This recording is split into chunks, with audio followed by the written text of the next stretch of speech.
बार बार दिखाई जाएंगी, बताई जाएंगी। प्रधानमंत्री शेख हसीना, बांग्लादेश के प्रधानमंत्री शेख हसीना खुद प्रधानमंत्री नरेंद्र मोदी की अगवानी के लिए ढाका के हजरत शाह जमाल इंटरनेशनल एयरपोर्ट पे पहुंची हैं। और ये इससे बेहतरीन उदाहरण शायद नहीं हो सकता कि किस तरह से दोनों देश एक दूसरे को किस तरह के रिश्तों के पायदान पे कितना ऊपर रखते हैं। और ये अपने आप में इस बात को सामने रखता है, परिलक्षित करता है। और तमाम गणमान्य लोग वहां पहुंच चुके हैं। अब बस उस पल का इंतजार है जब प्रधानमंत्री नरेंद्र मोदी विमान से निकलेंगे और वहां पे उनका औपचारिक रूप से स्वागत किया जाएगा और उनके सम्मान में गार्ड ऑफ ऑनर भी उन्हें दिया जाएगा। और जिस तरह से प्रधानमंत्री ने अपनी यात्रा पर निकलने से पहले कहा था कि हमारे मित्रवत पड़ोसी के साथ सहयोग को आगे बढ़ाने के उद्देश्य से कई कार्यक्रमों में वो हिस्सा लेंगे और किस तरह से कोविड-19 महामारी की शुरुआत के बाद उनका पहला विदेशी दौरा एक करीबी पड़ोसी देश में होगा जिसके साथ भारत के गहरे संबंध है। तो ये जो लफ्ज हैं, जो ये शब्द हैं, ये अपने आप में दर्शाते हैं कितना गहरा इनका मतलब है। और ये जो तस्वीरें हम आपको दिखा रहे हैं, एक्सक्लूसिव आप डीडी न्यूज़ पर देख रहे हैं, और यही तस्वीरें कहीं ना कहीं बताती हैं कि ये जो स्वर्णिम मैत्री है, सदाबहार मैत्री है, उसके स्वर्णिम 50 वर्ष जो पूरे हो रहे हैं वो कितने मजबूत और हर लिहाज से कितने अहम, जितने भी क्षेत्र हमने आपको बताए उसके साथ साथ अगर हम बात करें तो संस्कृति के लिहाज से, भाषा के लिहाज से बहुत अहम होते हैं। और ये दृश्य अपने आप में जब अभी गार्ड ऑफ ऑनर दिया जाएगा तो कहीं ना कहीं ये अंकित हो जाएगा हर किसी भारतीय, हर किसी बांग्लादेशी के मन में। ये जो छवि है, हमें आप देख सकते हैं प्रधानमंत्री प्लेन से उतरते हुए, ये सीधी तस्वीरें ढाका एयरपोर्ट से। आज का दिन बेहद अहम, स्वर्णिम गाथा, सदाबहार मैत्री भारत और बांग्लादेश की।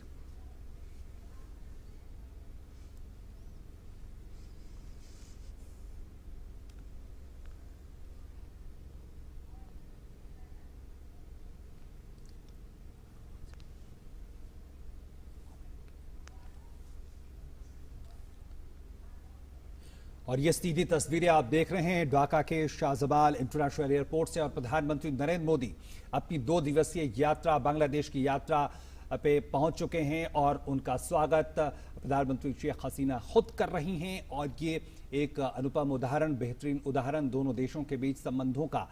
हम जानते हैं दोनों देश मिलकर बांग्लादेश की आज़ादी के स्वर्णिम वर्ष में प्रवेश कर चुके हैं। और आज जिस तरह से 50 साल पहले बांग्लादेश ने अपनी आज़ादी की घोषणा की थी, उसका आज एक जश्न है। और पिछले 50 सालों का दोनों देशों का जो रिश्ता रहा है, जो राजनयिक संबंधों की स्थापना के भी 50 वर्ष पूरे हो रहे हैं, तो ये बेहद खास मौका और बिल्कुल बहुत अहम है। और बांग्लादेश के मुक्ति संग्राम में भारत का अहम स्थान, इसलिए बांग्लादेश के जश्न आज़ादी की 50वीं सालगिरह पर स्वर्ण जयंती के अवसर पर प्रधानमंत्री शिरकत करते हुए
Submarine Vanguard!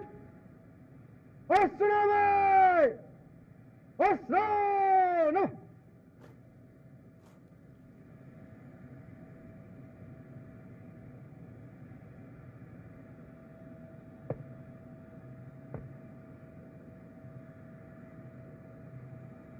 Guard is ready for inspection, Your Excellency.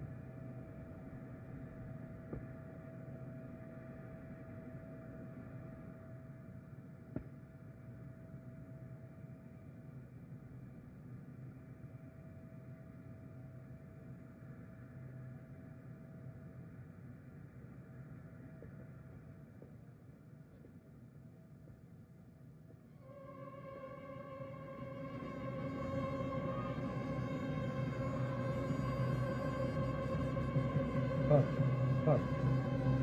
Move fast.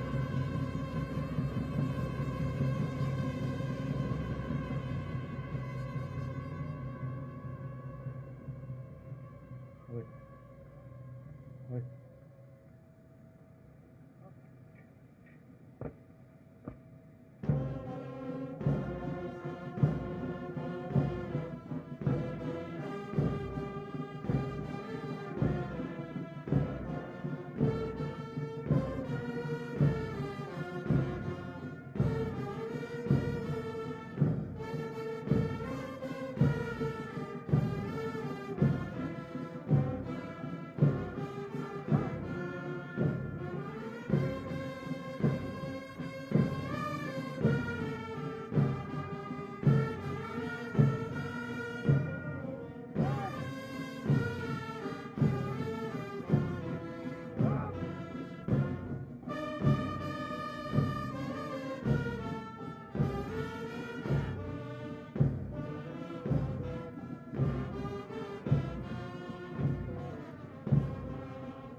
Thank you, Your Excellency.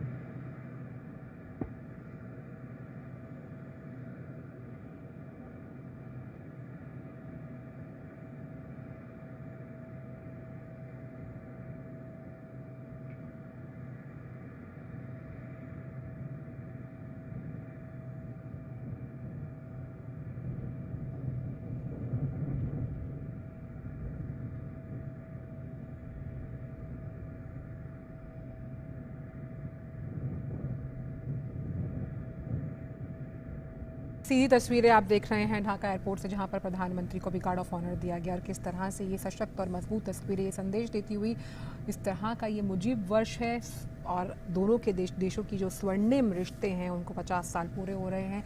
आज प्रधानमंत्री कई अहम कार्यक्रमों में शिरकत करेंगे। किस तरह से ये कार्यक्रम रहने वाले हैं उसकी जानकारी हमने आपको दी और कितनी अहम ये कार्यक्रम है, कितना अहम ये दौरा है, आप साफ तौर पर इस लिहाज से इसका अंदाज़ा लगा सकते हैं। खुद जो प्रधानमंत्री शेख हसीना हैं वो अगुवाई करने के लिए पहुंची हैं प्रधानमंत्री की। और बांग्लादेश की इस यात्रा के दौरान हमने एक और चीज़ देखी, क्या नाम है ओपी, कि जो इंडिया बांग्लादेश फ्रेंडशिप टाइज, इसके पोस्टर्स लगे हुए हैं जगह जगह, यानी कि मुजीबुर रहमान के साथ साथ कैसे ये दोस्ती और प्रगाढ़ होती हुई और कैसे आगे बढ़ेगी, नए आयाम छुएगी, नए आर्थिक लिहाज से, राजनीतिक लिहाज से नए संबंधों के मार्ग को प्रशस्त करेगी, उसकी एक बानगी ये तस्वीर पेश करती हुई। ये तस्वीरें कई चीजें सामने रख रही हैं, न सिर्फ भारत बांग्लादेश के जो घनिष्ठ रिश्ते हैं उसका प्रतीक है ये तस्वीरें। जिस तरह से प्रधानमंत्री शेख हसीना खुद प्रधानमंत्री नरेंद्र मोदी की आगवानी के लिए पहुंची, वो भी दिखाता है कि दोनों देशों के संबंध कितने मायने रखते हैं एक दूसरे के लिए। और पिछले 5-6 सालों में अगर हम देखें आंचल, तो हमने कई ऐसे कदम देखे हैं, न सिर्फ समझौतों के लिहाज से, आर्थिक संबंधों के लिहाज से, बल्कि सांस्कृतिक संबंधों के लिहाज से, लोगों के नजदीक आने के लिहाज से। जिस तरह से भारत ने अपनी वीजा नीति को बांग्लादेश के लिए बहुत ईज आउट किया, ये इस बात की कोशिश रही कि कैसे आसानी से दोनों देशों के लोग एक दूसरे के देश में आ जा सके। और सबसे बड़ा उदाहरण देखना चाहिए कोविड के इस महामारी के दौरान, जिस तरह से भारत आगे आया, जिस तरह से भारत ने अपनी जो क्षमताओं को साझा किया बांग्लादेश के साथ, वो एक अनुपम उदाहरण है, एक ऐसा उदाहरण है जो शायद दुनिया में बहुत शायद ही देखने को मिले। क्योंकि इस तरह की महामारी के दौरान जिस तरह से तमाम देश अपनी क्षमताओं को लेकर सशंकित थे, ऐसे में भारत ने अपनी क्षमता से, अपनी तमाम जो वैश्विक बंधुत्व है उसकी भावना के तहत काम करते हुए, और सबसे बड़ी बात जो नेबरहुड फर्स्ट की जो नीति रही, उसको भी भारत ने सबसे ऊपर प्राथमिकता देते हुए तमाम चीजों को अंजाम आगे दिया बढ़ते है। हुए। और यही भारत ने अपना उदाहरण पेश किया, जिसका जिक्र आप कर रहे हैं कि कैसे वैक्सीन पहुंचानी है पड़ोसी का दायित्व निभाते हुए, और एक उस जिम्मेदार मुल्क का जिसकी तारीफ लगातार हम देख रहे हैं कि हर लेवल पर भारत की तारीफ की गई है। और खास तौर पर ये जो मुजिब वर्ष है, जिसके लिए तमाम अहम जो कार्यक्रम है जिसमें प्रधानमंत्री हमने देखा कि अब हिस्सा लेंगे, और सबसे अहम long live friendship of Bangladesh and India, यानी ये दोस्ती जो है, वो कहते हैं ना, ये दोस्ती हम नहीं छोड़ेंगे और ये दोस्ती आगे तक जाएगी। इसी की बानगी लगातार हम देख पा रहे हैं कि कैसे इन कार्यक्रमों के जरिए सांस्कृतिक लिहाज से देखिए, कल काफी अहम जो वो, अगर हम धार्मिक लिहाज से देखें जहां पर वो पहुंचने वाले हैं, वो बहुत अहम है। और वो साझा संस्कृति का एक उदाहरण है। और प्रधानमंत्री की 2 दिवसीय यात्रा, बांग्लादेश यात्रा अब औपचारिक रूप से हमने देखा शुरू हो चुकी है। और इसके बाद प्रधानमंत्री का अगला कार्यक्रम भारतीय राष्ट्रीय शहीद